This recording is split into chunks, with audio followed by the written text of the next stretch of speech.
നമ്മുടെ basic human നീഡ്സിൽ വരുന്നതാണ് hunger എന്നുള്ളത്. അപ്പോൾ വിശപ്പുള്ളവരൊക്കെ ഭക്ഷണം ഉണ്ടാക്കാൻ പഠിച്ചിരിക്കുന്നത് വളരെ അത്യാവശ്യമാണ്. വലിയ സ്പെഷ്യലായിട്ടൊന്നും ഉണ്ടാക്കിയില്ലെങ്കിലും അത്യാവശ്യം അവരവർക്ക് കഴിക്കാൻ പാകത്തിനുള്ള ഭക്ഷണം ഉണ്ടാക്കുന്നത് എപ്പോഴും നല്ലതാണ്. നമ്മുടെ വീട്ടിലെ ഒരു സിസ്റ്റം അതാണ് കേട്ടോ. ഇവിടെ എല്ലാവരും കുക്ക് ചെയ്യാറുണ്ട്. പിന്നെ ഇപ്പോൾ കുഞ്ഞും കൂടെ ആയ സ്ഥിതിക്ക് കുഞ്ഞിനെ നോക്കുന്നവരാണ് അടുക്കളയിൽ നിന്ന് ഫ്രീ ആയിട്ടുള്ളത്. ബാക്കിയുള്ളവരായിരിക്കും ചെയ്യുന്നത്. കുക്കിംഗ് ആണെങ്കിലും ക്ലീനിങ് ആണെങ്കിലും എന്താണെങ്കിലും കുഞ്ഞിനെ നോക്കുന്നവർ മാത്രം ഫ്രീ. ബാക്കി എല്ലാവർക്കും അത്യാവശ്യം പണിയൊക്കെ ഉണ്ടാവും കേട്ടോ. അപ്പോൾ ഇന്ന് തന്നെ നമ്മൾ രാവിലെ എണീറ്റിട്ട് പുട്ടും പഴമായിരുന്നു.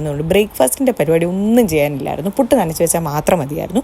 അതുകൊണ്ട് ഒരു 7:30 ആയപ്പോൾ തന്നെ ഡയറക്റ്റ് നമ്മൾ ലഞ്ചിൻ്റെ പരിപാടിയിലേക്ക് കടന്നു. ലഞ്ചിന് വേണ്ടിയിട്ട് നമ്മുടെ വീട്ടിലുണ്ടായ കോളിഫ്ലവറാണ്, അല്ലാതെ പുറത്തുനിന്ന് വാങ്ങിക്കാറില്ല കേട്ടോ. കാരണം അതിൻ്റെ പുഴുവിന് എനിക്ക് സഹിക്കാൻ പറ്റത്തില്ല. അപ്പോൾ നമ്മുടെ വീട്ടിലുണ്ടായതായതുകൊണ്ട് തന്നെ അതിൻ്റെ പുഴുവും കാര്യങ്ങളും ഒന്നുമില്ലായിരുന്നു. അതുകൊണ്ട് അതൊന്ന് വഴറ്റിയെടുത്ത് നന്നായിട്ട് കഴുകിയിട്ട് വഴറ്റിയെടുത്ത് അതിൻ്റെ അകത്തേക്ക് ഉള്ളിയും ഒക്കെ ഇട്ടിട്ടാണ് ഉണ്ടാക്കിയത്. പിന്നെ അതുപോലെ തന്നെ വഴുതനങ്ങ ഫ്രൈയും കൂടെ വെച്ചേക്കാമെന്ന് വിചാരിച്ചു. അപ്പോൾ നമ്മുടെ ലഞ്ചിനുള്ള 2 സാധനങ്ങൾ ഇതാണ്. പിന്നെ കൂട്ടത്തിൽ ചമ്മന്തിയും കൂടെ അരച്ചിട്ടുണ്ടായിരുന്നു.